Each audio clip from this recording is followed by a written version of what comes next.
Good, good morning, UBK Bosley. It's the 7th of June, day after all the D-Day celebrations and the honouring of those that were involved in the fighting at the end of the Second World War that helped to bring the Second World War to a conclusion.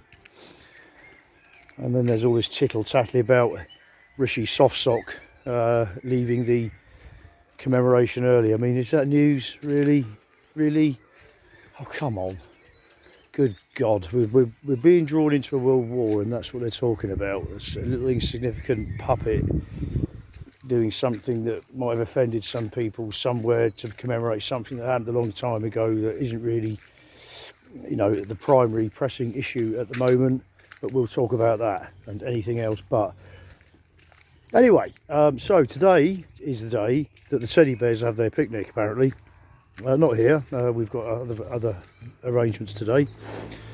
We've got a full contact Morris dancing class, which is quite brutal. Bells will fly. And also a beginner sumo class. Eat all you can, buffet first. Nappies provided. And obviously safety rules and regulations. No excessive twisting of the nappy in the private region, but yeah, we're hoping it'll be fun. And then we'll finish off with a firework display done through the medium of mime and dance. Anyway, I'm pissed off with having to justify myself, right? Here's the thing, this is me, John Bosley, this is what I am. This property that I'm going to show you is where I live, and it's what I dreamed of when I was having a boo-hoo horrible life, okay? My horrible life wasn't my own choice, because I was born randomly by the big lottery of the universe into a dysfunctional place where other people were experiencing equally dysfunctional shit. And it was crap. And you know what? It was created primarily by the upbringing of certain people, but that damaged them. And that upbringing was facilitated by the system, by the authorities who don't give a shit about you. I don't know how many times they have to demonstrate that they don't give a shit about you. The only time they demonstrated that they gave a shit about you was after the war, when there were rumblings and bumblings about people saying, no, we're fucking not doing this anymore, going off to fucking war, and then coming back to a load of shit here and going back down the mines and all our lives, and kids having no education and no fucking healthcare. So a particular government, who's totally, the name is the same, but it's not the same now. Labour instituted healthcare and union rights and, you know, sort of more inclusive society, and gave women, you know, more rights or whatever. Anyway, so I am John Bosley. I am apparently, according to the police, and my probation people, one of whom I'm not even going to mention here, to be honest. The other one is has been let down by me. That is the truth. So the elephant in the room is a saying which I think covers this. Everything but nothing is being blamed on my background, okay? Which is, yes, it's pretty boo-hoo, and it was difficult because the older I get and the more I'm detached from it, it wasn't what I suffered, really. I became detached from it. It was what I witnessed, how I saw other people suffer, even my older brothers who oftentimes were twats, certainly to me. But I didn't enjoy seeing them struggle through life because of the fucking shit sandwich they've been dealt. Literally, Dave, of course. Remember Brian's little joke when you were on your way to work, when you first started to what you thought was meat sandwiches? Jesus Christ. So the police, okay, well, your intelligence is up its arse, okay? Your intelligence is obviously based on what Carl Bosley did in 1996 when he had an armed standoff with the Met with some phosphorus grenades and a 9mm pistol. I look like him, I've got a similar background, but I'm not him. I'm John Bosley. All right, I'm an ex-crap at Royal Engineer who did the commando course, did very well in the army, excelled, got promoted very quickly, got busted very quickly, got in trouble very quickly, got divorced very quickly, fucked up my life very quickly again, then started a life again. was a construction manager with the technical ability of a fucking moron. I was an idiot. Technically I was shit. But I managed to get things done sometimes. I managed to fuck things up sometimes. But I got paid quite a decent amount of money for fucking up things or making things work. Hello, Roxy. Right, now the star of the show. Come on, you need to stay out there. Come here. Let's sort of shower out. Come on. Come on. You're going to get hot. Come here because you're going for a walk in a minute so you can have a sniff about. Right, the elephant in the room is Exorcist. Oh, fucking hell. Look at that. Blatant. Fan this. What's this? Who's done this? Is that you? What is it? You're going to get a girl. Oh, right, okay, well, that's fair enough. All right, you've made your point clear. I think it's well made. Is it? What is it? It's not mine, is it? All right, okay. Well, that's sorted them boundaries out. So, Exeter City Council, the people involved with the implementation, the imposition of the skate park, lied, deceived councillors. I know because I met one personally, but there's only one other witnessed, and he is dead. And he is dead, in my opinion, in the opinion of anybody else who's had access to the information pertaining to this incident, who are in better positions than me, like this position. Let me just show you. This position that one person was in. He was in this position, right? And then I got in touch with another person. She was a female, because often they are when they're women. And she was in a she felt she was in a totally different position. She was in this position, like that. My point is that they all agree that this is very, very, very, very dubious. Now, I'm in a world of shit because in asking for help, I got criminalised. I did get help a couple of years ago through Rots Recovery, thanks to my lovely ex-wife, who was so had my best interests at heart, and she was so interested in my best interests and interested in interesting things about my best interests that, interestingly, she wanted me to be interested in ending my life. She had a lot of time. She had the help of my brother Carl. I don't care that anyone doesn't believe me, that nobody believes me. I don't believe it. Really, I don't believe it. And when the penny dropped, which it did because I moved into the summer house because I couldn't live with her because she was drunk all the time. The problem was, because she was drunk all the time, she was losing the discipline of drip feeding me the will to, or the loss of will to carry on. And by 20 seconds, but for 20 seconds, she nearly succeeded. Yes, Rox Recovery helped me, and I had an inappropriate relationship with the council. It wasn't her fault and it wasn't my fault. In fact, it was my fault, because as soon as I saw that she was in a worse predicament than me at the time, it gave me, who is a coward, the opportunity not to have any look at me or do anything work on me, because I was okay. I just drank too much for a while, and it was just because I felt my ex-wife and my brother were trying to kill me. I didn't know so full up acting. Yeah, I did know by then. I know, because I think, was that before? Oh God, it's just been a nightmare. Anyway, so looking around the house and the property, it was what I was dreamed of. And I don't have any issues with my brothers. I can't change what they were, what they are, what they did to me. And you did some pretty shit things to me, you lot. Particularly you, David, and you, Brian. Brian in particular. That one thing, I will never forgive you for that. Never. You absolute moron. You absolute fucking moron. That is beyond overstepping the mark. You absolute prick. It just shows how blindly you nail your colours to a fucking regiment. I have the utmost respect for the Paras. Everybody should have the respect for a unit of such, prowess. However, okay, I'm more concerned with the effects on my life and our lives of our fucking single parent mother being fucking vaporised 3 weeks after one of the biggest events of the Troubles,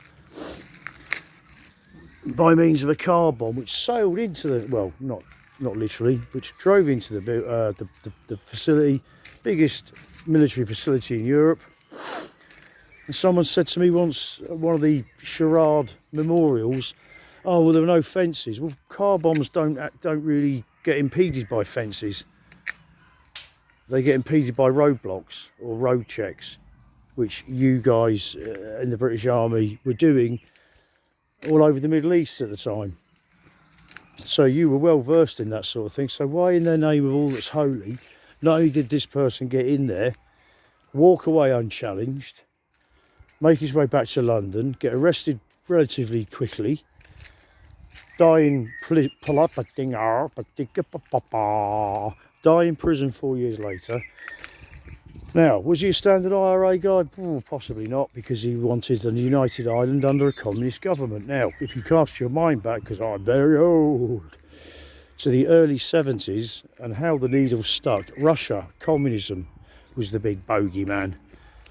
All right, it was the big threat, the big Cold War, and the thought of having a communist sympathising government across the water in Ireland not only was a big frightening thing for the British military intelligence, of course, but would also potentially have split the support, the burgeoning support for nationalism in Ireland between the Republicans, the Socialists, the official IRA, the provisional IRA, the this IRA, the pretend IRA, the spare IRA, the B team, the A team.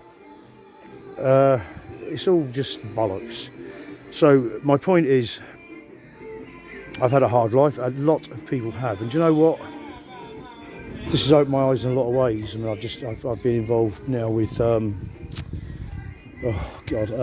Cocaine Anonymous,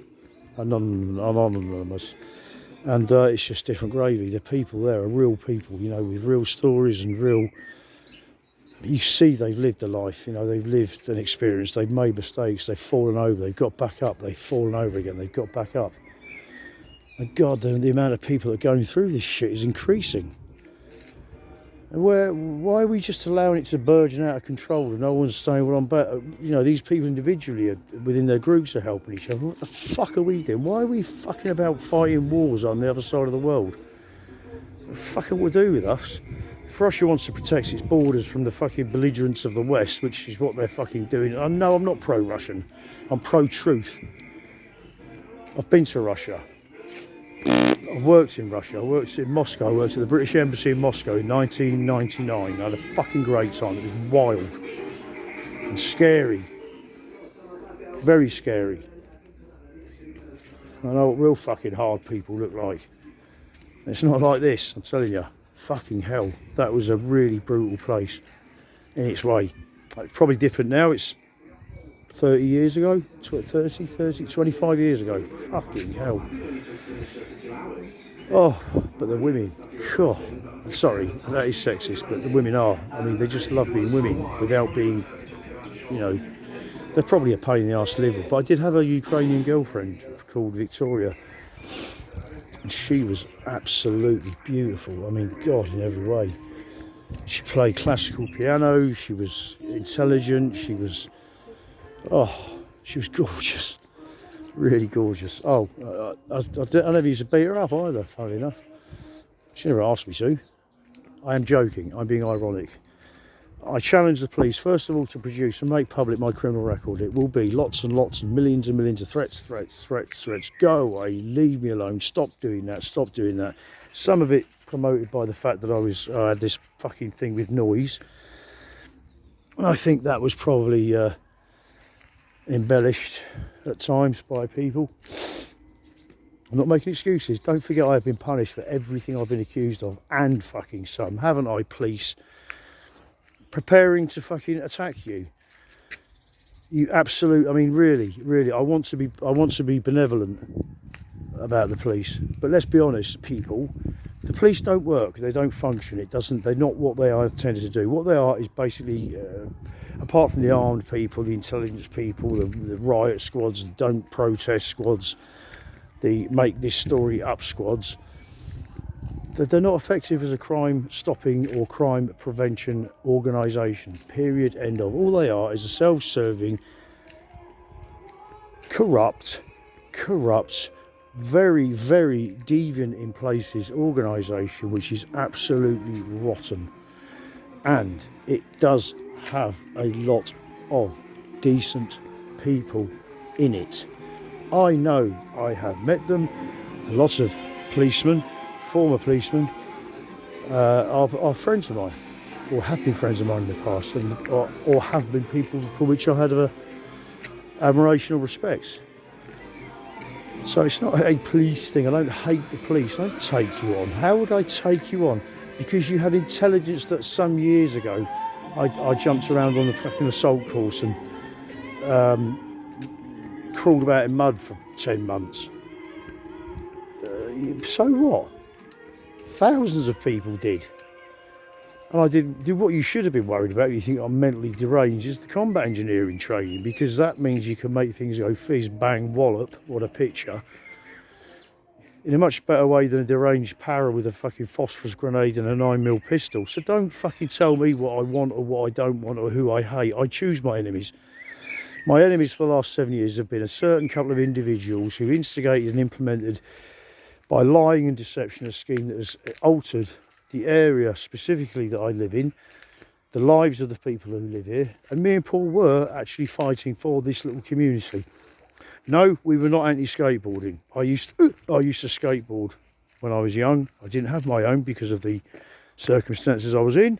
Yeah, it was that bad. I didn't even have a fucking skateboard. But, you know, I'll probably save myself from being a dude. I just want to be fucking left alone. I don't know how many times I can say that. I've paid my way. I've been punished. The house thing with and all the other things, the policeman base. Yes, I lost my fucking sanity, because sanity didn't get me anywhere with this. Not with them clowns that had denigrated this area and continue to do so. How can you leave a massive magnet for antisocial behaviour, a fucking great big huge stadium-sized fucking car park above a community of a lot of elderly people, and fucking so what if they're elderly? What about youngsters? You know, what about fucking people who have trouble sleeping, or fucking a young single mother with kids who fucking play up and she's got 2 jobs, or she's got a belligerent fucking partner who gives her shit? Why should she fucking have that on her doorstep? Who the fuck do these people think they are to just lord around imposing these things? And these fucking flower pots that they put around Heavitree.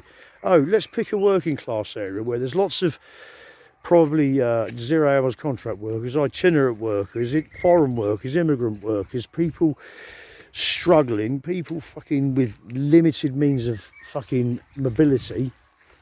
Let's put flower pots all over the place and stop them fucking getting from A to B without fucking solving the problem, you know, a Sudoku puzzle, you know, without going around the fucking block at certain times. And yeah, apparently, I had it on good on an Afghani taxi driver told me, because I like to speak to these people, where are they from and what experiences have they had. It's interesting.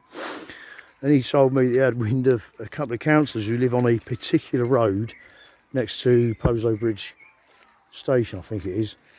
Ooh, and they got the road blocked off, not because it was part of the scheme, but because they didn't want people affected by the scheme that they had voted for going past their house as a rat run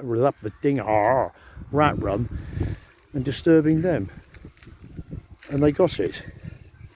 Now there's a little icky sort of abuse of power, really, but the bottom line is, always the same people that are inconvenienced for these bullshit schemes. Ask yourself this: if the world is if the ice caps are melting and polar bears are fucking balancing on a fucking ice cube all over the place, why do we think it's appropriate to go and fucking expend billions of fucking trillions of dollars mutilating a country in the middle of Europe, possibly the biggest fucking country in Europe, which is damaging the ozone layer and the Pluto layer and the thingy-bob layer and the thick jam layer of the Earth, and then rebuilding it? What sort of carbon footprint is rebuilding a whole country going to cause? So what they're telling you on the one hand and not fucking adhering to on the other would suggest to you, if you are a critical thinking or lunatic like me, that they're telling you bollocks. And that's what you get here. And the police, by the way, you embellished that I prepared to attack you. Why would I do that? It was a protest. I poured paint on the pavement outside my drive before I thought I was going to get away in my escape vehicle, my French motorhome. That the people that you interviewed and canvassed to get all your stories about what a scary man I am, they cleaned it up for me. Yes, they probably wanted me to go, but they came over and they reduced me to tears when I came back from Cornwall, working away, and they cleaned it up. And it was falling apart, but it looked beautiful. And I was going to get the fuck out of here, leave you skulldugger's slime bags to your thing, and these people just were happy to suck it up. Well, I'm not, and you should not have come after me. Okay, so I can tell you now that the former leader of the council used resources not his own to come after me and remove the licence when I was taxi driving and taking people to and from hospital and taking special needs kids. So the special needs kids had a special needs driver for a little while. And I didn't want to do it, not the kids thing, but I loved it. I really loved them kids. They cracked me up. And the parents, and seeing, you know, what they were struggling with, and fucking, you don't see it. You don't know it goes on unless you're, you know, confronted by it. And then you sort of think, fuck me, you know, am I that bad? Have I had a life that's that bad? Am I suffering that much? So he went, and because I called him a slopey-shouldered bastard in an email, which must have frightened the fucking life out of him, he went on his own volition on LinkedIn, and it's all on LinkedIn, you can tell who's looked at your profile, and he looked at my profile, saw I had a private hire licence, and because I called him a slopey-shouldered bastard, would you inflict the same environment on your own elderly parents? He revoked my licence. Not only that, but he sent a big lad round in a black uniform with bells and whistles and, you know, windmill things that blow in the garden and big bubble poppers. Just, you know, a Gestapo uniform. A big lad, young lad. And, you know, when I opened the door and was not very enamoured to see him on my door scaring the bejesus out of my dog, he did look uncomfortable. So he said, oh, I've come to collect your card. Well, what's wrong with a stamped addressed envelope? That would do the same thing, wouldn't it? So he was sent off with my card. But why the need to do that? Why pay somebody, a security guard, to come around and you can put it? Is it just you waving your willy about, Mr. Bartram? Is it? I do remember emailing, inviting you to come down and see me and look at the problem that you've created. Of course, you're not really big enough to do that, are you? Just hide behind your position. Your position won't always be there, Mr. Bartram. But the fact that you came after me personally will. That will always be there. That will remain. And you instigated or started this domino effect, which amounts to, not my opinion, but more learned people than me who have positions of authority or have held positions of authority. Some I know, some I don't, some I... Is this you? Come here. Come here. What's this? What's this dust? Come here, look. Hang on, I've got to just still ranks. Come here, look. What's this? Is that poo? No, that's... What do we call this one? What is he called? No, what's he called? All right, bird thing. Is that a bird? That's a penguin, isn't it? Right, okay, ready? Go over there. Go on, back. But that is still your poo, isn't it? I suppose at least it's not concealed. Ready? Up. Oh, that was shit. Yeah, I'll do it again. So, the police concocted a story that, I've already repeated that, but, you know, fucking hell, if you looked at the emails that you were copied into over the last period, you were copied into, yes, deranged emails, drunk emails, but the problem, yes, I did blab about my past because I was deranged, because I'd lost contact with reality and normality, because it doesn't exist here. Because you people didn't expect to get rumbled, you council people, because you assumed, looking at the demographics of the area, that all these people are elderly old knitting people who go to bingo and wouldn't fucking know how to look at a drawing if it was in front of them and they were looking at it. That's not funny, but you know what I mean. But two people did, Mr. English and me. And we looked at each other and it doesn't make any fucking sense what you're doing. So you got rumbled and I asked you, Mr. Faulkner, I said, why have you not included the heights of the ramps? Because it's very, very, very important. And you said in your email, Oh, you didn't threaten me that time. You just, oh, all the information's on the drawing. Well, if all the, you didn't actually, I don't know what accent you've got. You actually said, all the information's on the drawing. Well, Mr. Fulton, if all the information was on the drawing, I wouldn't be asking you as a construction wrecker, idiot. I wouldn't be asking you to clarify the information, would I? But you wouldn't give it because you didn't have it, because you didn't want it to be aired. I don't mean on the radio, I mean to the residents, because they would know that the ramps are too high to prevent the noise from going over their heads and roofs and gardens. More later. Bye. Much love.